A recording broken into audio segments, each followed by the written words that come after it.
The following is a presentation of Appalachian State University. The population of Americans aged 65 and older is 13%. It is projected to reach 20% by the year 2030. Creating retirement living that is shaped by personal choices, not circumstances, has been the goal of Stephen Fleming. As president and CEO of Wellspring Retirement Community in Greensboro, he has created innovative partnerships to better serve older adults. And his organization has won national awards for its quality of services and workplace culture. We'll meet this intriguing Appalachian graduate coming up on Appalachian Perspective.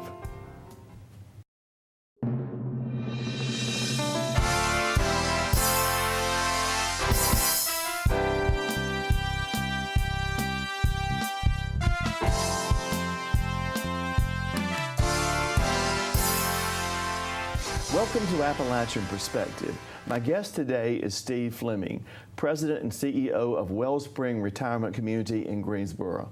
Steve, welcome. It's good to have you here. It's a pleasure being here, Chancellor. I understand you're a graduate first of Chapel Hill and had a degree there from public health, health policy, and administration, and you had planned to work as a hospital administrator. But the path took a little different course. What was the reason for that? What happened? Well, Chancellor, coming out of Chapel Hill, I really did want to be a hospital administrator. At one time in my life, I thought I wanted to be a physician. So I thought, what better career than to combine business with medicine and be a hospital administrator? And a funny thing happened on the way to that path. My grandmother became ill. She was an older adult, and my mother and father happened to be away on a trip in Europe visiting my sister at the time. And it was left to my aunt and I to move my grandmother into a nursing home. And that experience kind of propelled me to look at a career in serving older adults. And 27 years later, here I am. And I hope we're doing some great things serving older adults. Well, you certainly are there. After your Chapel Hill days, you came to Appalachian, right?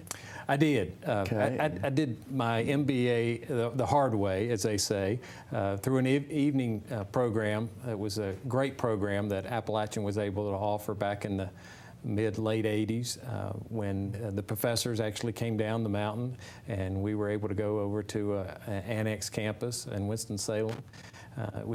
Back in those days, it was a lockstep program. So if you missed a class, you were in trouble because you really couldn't make it up. We started the program with 60, and I think we graduated 18.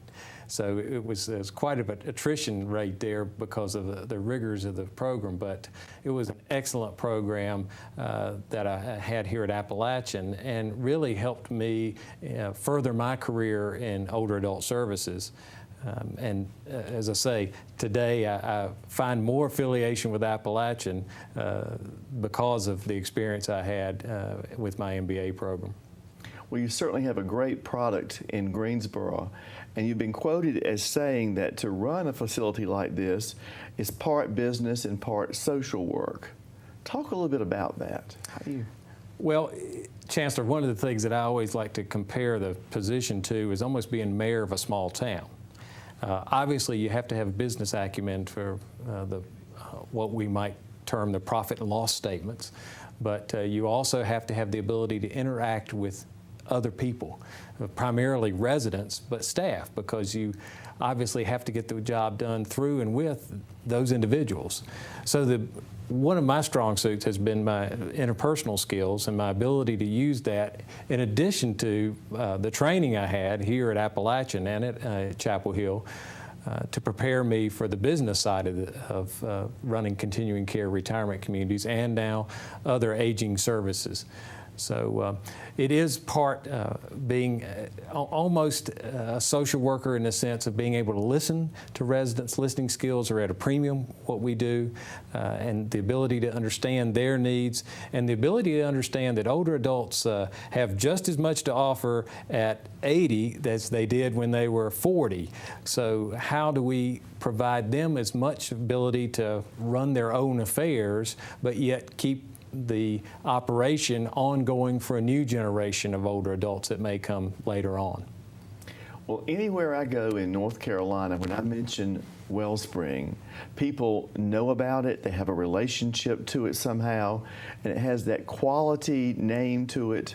How have you done that? Brag a little bit. What makes it different? There are lots of retirement communities, lots of retirement facilities, but as the numbers show, we're getting older in America. So what have you done to really set this one apart from so many others that we have? Well, Chancellor, first of all, it begins with a fantastic board of trustees, just like you have here at Appalachian. We would not be where we are without a core group of 18 members on a board who are dedicated to fulfilling our mission. And our mission is very simple, and that's to exceed the needs of an evolving population of older adults. And when we say exceeding the needs, that means that we have to strive to be the best. I'll compare it to the national championships in football that Appalachian have been able to garner and what Coach Moore has done with his program. It does begin with leadership, both with the board and ultimately with CEO, CFO, and others within the organization. So it's a commitment of all individuals to strive for excellence, to exceed the needs. And some of the ways we've done that over the years is trying to understand that our resident population, we are driven not by margin, we are driven by the mission, and we're driven by the fact that our individuals' satisfaction will make us a better organization. So we'd like to say that we've earned the reputation through our resident satisfaction scores. We take great pride in utilizing an outside source to assist us with that satisfaction, those satisfaction scores. And one area where you might say is the hardest in retirement community living in terms to satisfy residents would be in the dining services arena. And our scores in the top 1% in the nation out of over 300 accredited communities. So we're quite proud of that. But it's not only is it our dining department, but it's our nursing program, it's our environmental services, our maintenance program, all those working together. Just like a football program, it takes, not only do you have to have a great quarterback and running backs, but you must have a fantastic offensive line and a defense to go along with that to make it all happen. So we just have a dedicated group of individuals that starts with our board of trustees. Well, Steve, you've definitely made it happen. Several years ago, when we started talking about a professional relationship between you and Wellspring and our medical community and to some extent Appalachian, you invited me down to spend a little time and spend the night at Wellspring. And actually, I kind of resisted that and thought, I don't know if it's a smart thing to do or not, but I did. And I went down and I spent some time there, and you mentioned the food, and I had food that evening, and it was wonderful. It was as good a meal as I've had anywhere. But you eat, and then you walk, and you can go to a lounge, there's a library. It's a top quality facility. You have a lot there to be proud of. Well, thank you, Chancellor. You didn't know it, but you're part of our Try It You Like It program. Okay. That's a formal program that we actually have at Wellspring, where the individual comes in, older adult comes and tries it out for free, and finds out that there's a lot more to retirement living than going to an old folks home, is what a lot of the traditional, unfortunately, stereotype plays into as we get to be older adults. But continuing care retirement living is much more than that, and you were able to experience that. It is fine dining. It is a social life. One of the primary things that we try to initiate with older adults in a community setting is the social interaction. There's so many things that you can substitute in the home now. We have home and community-based services that do a number of wonderful things that we're able to do. But one thing that we cannot replicate, and that's interaction with others. And isolation will work on not only our mental health, but our physical health quickly. And so therefore, older adults need to have socialization. A lot of parallels between college students and the socialization that occurs on a college campus can be had in a retirement living campus as well. Well, this summer you have been working and traveling around some in the high country, talking about this new relationship and perhaps a new community that would be a continuous care retirement community here in the High Country. And so I want you to talk a little bit about that and what steps, what do we have to do? I mean, I hear, and I've heard this for years, that people come to me and say, why don't you do what they do in Florida? Why don't you do what they do and they'll just fill in a city or a state. And that's not really a part of a university's mission, but partnering and trying to increase jobs and all, that is part of our mission and goal. So talk about what you are thinking, what's been going on, and what you are now announcing. Well, Chancellor, one of the things that we've been working with the hospital system here, Appalachian Regional Health System, and Appalachian State University, is the possible development of a continuing care retirement setting in the Boone, Blowing Rock area. As you are aware, and your listeners and watchers may be aware, Appalachian Regional Health System is planning to relocate Blowing Rock Hospital. And one of the criteria for developing a continuing care retirement community is you have the access or the accessibility to a skilled nursing facility. And the post-acute care facility that Appalachian Regional Health System is planning would be an ideal situation for a continuing care retirement setting. Obviously, that has to occur before the continuing care can occur. But one of the things that is lacking in the High Country is population density. Normally, continuing care retirement communities are in areas which may contain over 100,000 or more people. And we do not have that in terms of a full-time resident population here in the immediate High Country. However, we have some things that are going for us that other parts of the country do not have. First and foremost, the beauty of the mountains and the four seasons of the mountains. Then how could we not mention Appalachian State University? The cultural opportunities, athletic opportunities, lifelong learning opportunities that would be available for residents who might live at this continuing care retirement community, we believe would attract not only individuals from the High Country and the state of North Carolina, but other parts of the country. Mm-hmm. I mean, Boone is a hidden jewel, and we know that.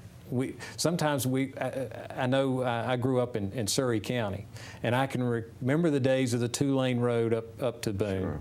And I know some of the folks in Boone may not like the fact that we have a four-lane road coming into town now, but what a gateway for a lot of the rest of the world to discover this part of the world. It's amazing how other continuing care retirement communities are very successful in what I would say more inhospitable climates than Boone.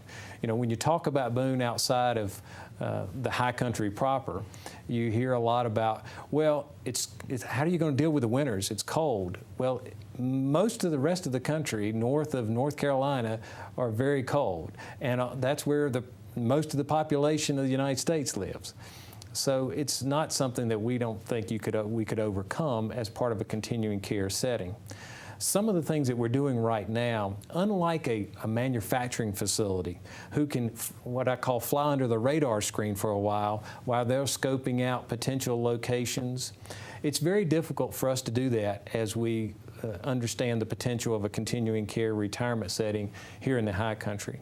We must go out to the public and garner some feedback. We have to ask some questions of individuals about certain things such as price, such as amenities, and whether the community will be a fit for the greater community of the High Country.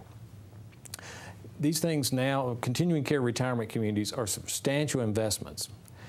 Gone are the days where you can put very little dollars into a continuing care retirement community and go borrow the rest of it through a bond issuance. In these times, we are having to invest substantial dollars on the front end before we can actually go and access the bond market. So while we might like to say this could be a great setting for a continuing care retirement community, we also have to be cautiously optimistic about the real economies that are out there for not only the micro or the macro economies that are availing themselves to individuals, and how many would actually make the move to a Boone, Blowing Rock continuing care retirement community. Normally it takes about 3 to 5 years to develop one of these continuing care retirement communities. And as I said, they can be over $40 million in investment for the initial buildings and development. So it's not a small proposition, and so we want to do our homework, and that's what we're doing right now, doing a lot of research in conjunction with the health system. We are holding a few private town hall meetings so that we get a better sense of how the public might accept a continuing care retirement community here in the High Country. And also we will be sending out written questionnaires. Folks could be looking for those in their mailbox within the next month so that we understand what their interests may be about building a continuing care retirement community here. But again, all this is hinged on the fact that Blowing Rock Hospital is relocated to a new site because that's one of the things that has to occur for the, as we say, for the ball to start rolling down the hill. Okay, Steve, the location of this facility is planned to be within the town of Blowing Rock. Is that correct? Chancellor, that's correct. My understanding is this will be an annexation by the town of Blowing Rock, and it will come under the jurisdiction of the town of Blowing Rock.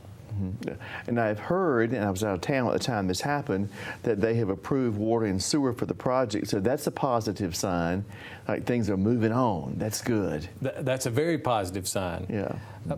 You know, first of all, a project of this nature could not take place without the water and sewer, right, for one.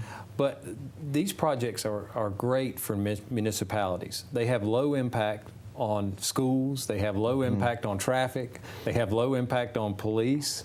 So they are it's a win-win situation for most municipalities. So I would think the town of Blowing Rock would welcome it, as would, of course, the town of Boone, to have a continuing care retirement community within almost sitting between the two towns. Right.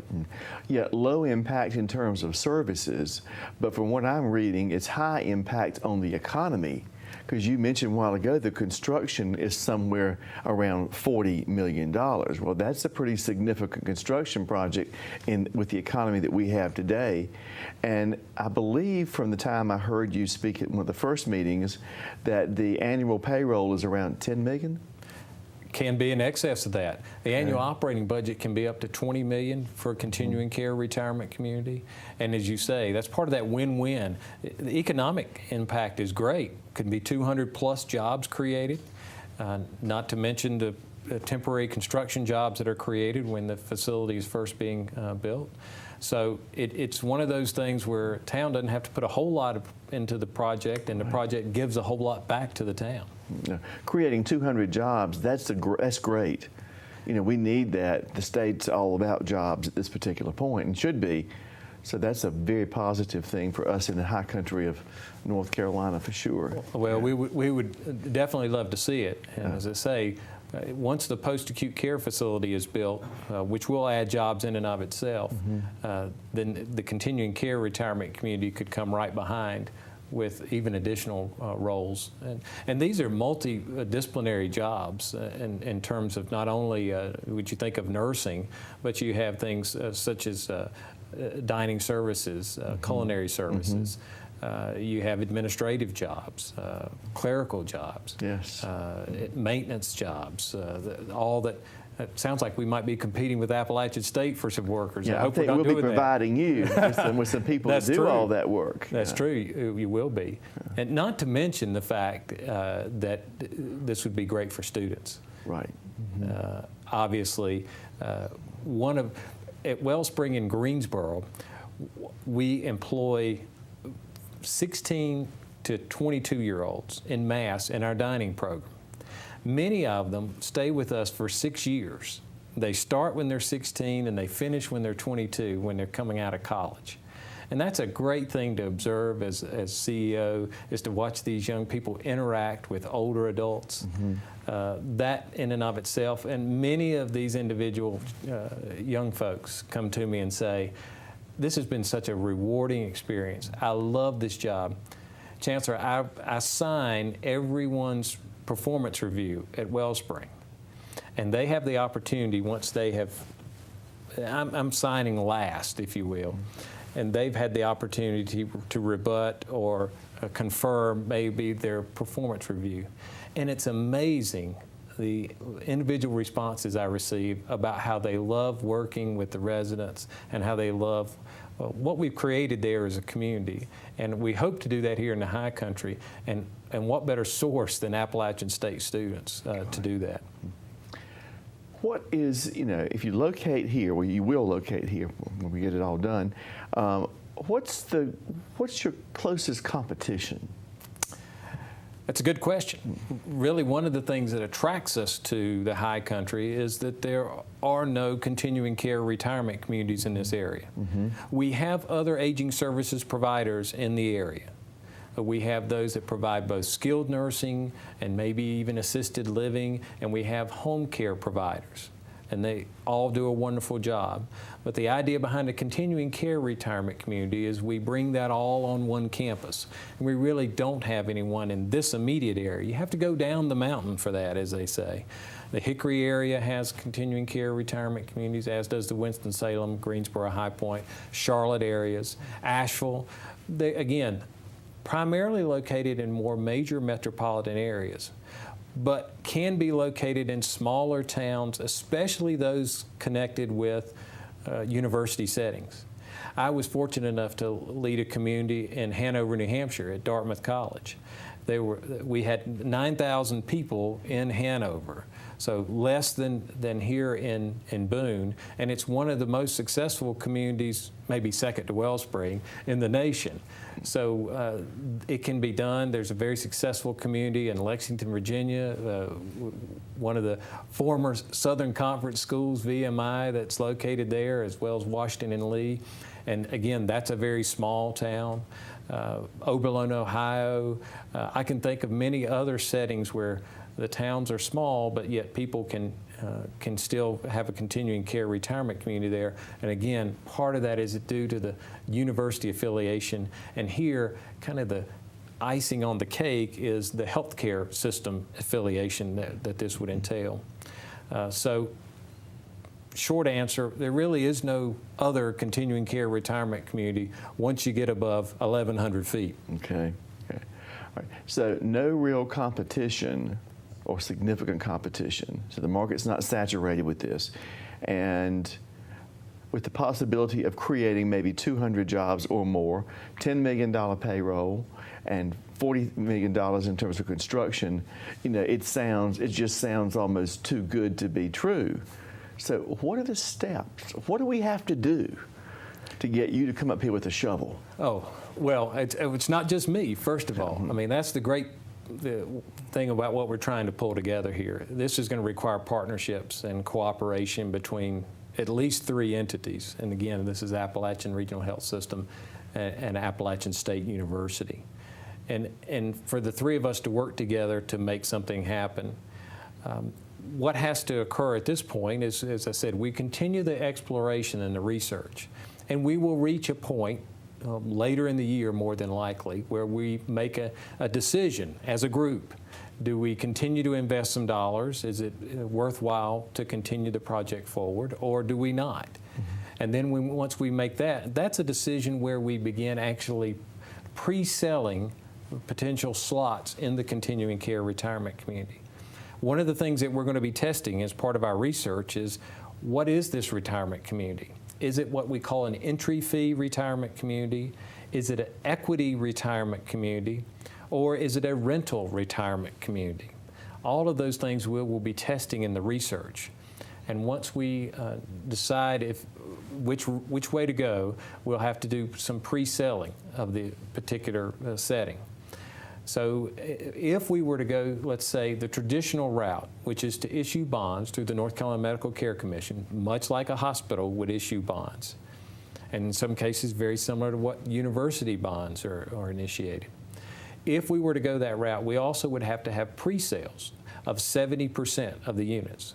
So for example, we had 100-unit continuing care retirement communities, and these 100 units could be freestanding homes, such as we may call them villas, or they may be congregate settings, more like condominiums or apartments.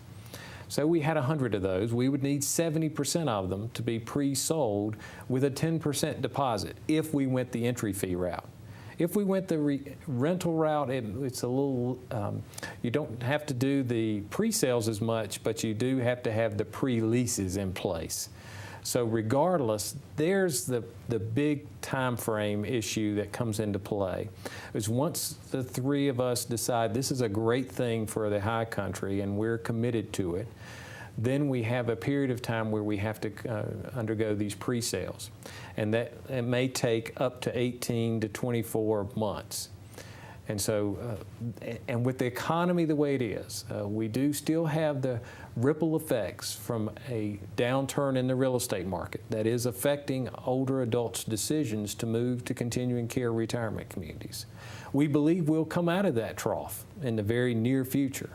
And we hope we're on the rising tide of the trough, not that we're at the bottom of the trough. So we believe that timing will be to our benefit as well. Mm-hmm. So the next 6 to 8 months are very critical for this project. Yeah, because I don't know whether you have picked up on the excitement, because I live here, that I have sort of sensed from this, from the word just getting out. You know, people have said they want to do this for a long time. And so I think that there is a tremendous interest.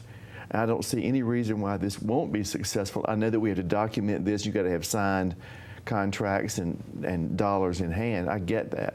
Okay, trick question. How old do you have to be? What's the youngest resident that you have at Wellspring in Greensboro? What's the youngest resident you Yes. have? Well, one of you has to be 62. Has to be. Has to be 62. Okay. Mm-hmm. But the youngest we've ever had is 58. So we did have one that was 58 because there was another spouse a little older than that. But the average age at entry for all continuing care retirement communities is 78. 78? 78. That's nationwide. So, and we have hit that right on the nose the last 10 years, except last year where we bumped up by a couple of years. We were into the 80s. But the average age at entry is 78 nationwide. Some communities attract, and we would expect this community could attract a slightly younger clientele. And the reason being, and it's all relative, as you know, Chancellor, today's 80 is yesterday's 60. Right. Mm-hmm. So it's all relative now. You know, one of the things that we're seeing is we are beginning to see that generational shift from the GI generation and the silent generation to the baby boomers. And the baby boomers want nothing to do with growing old, at least in the traditional sense. They want to be more active. They want their setting to be much more vibrant. I don't know of many more settings that are more vibrant than right here in the high country. For the hiking, the biking, the rafting, all the things that you can do to stay young, the skiing, not to mention the snow skiing, it's right here for older adults to enjoy. Thank you very much for being here today, and let me know what we can do. We want to see that shovel. I want to see you up here with a shovel in your hand as soon as possible. And thank you for being on Appalachian Perspective. Chancellor, thank you for having me. It's been my pleasure. Thank you.